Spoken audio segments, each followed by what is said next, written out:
advantage no sedi maber ne tibete mana pamoja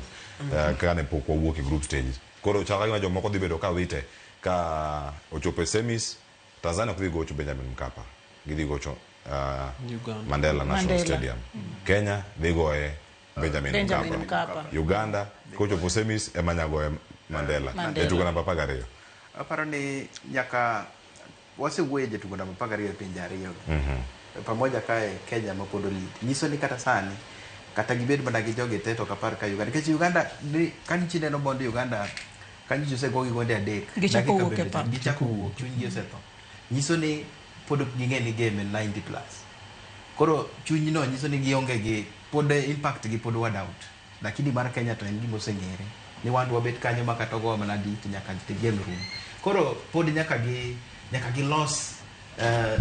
chuny magin godo no magi loki magi nyisi ni adier ging'e ni ball en 90 minutes koro sani pod kata gibedo mana ni gigocho dala pod 12th man gi ok strong ahinya koro pod kapar ka dhi miyo gi thuolo maber ahinya nikech kata Algeria nogo gi ka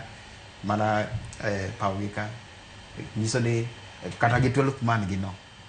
ya game mane go gi South Africa mane koro no chuno magi a piny magi draw bene pod 12th man ne nitie te to ne ok gin gi chuny mar neno mpira nyaka rum koro pod ok adot gi mana ka dine en Kenya ka to dewa wach ni 12th man dhi chung kodwa nyaka dakika mogik arenga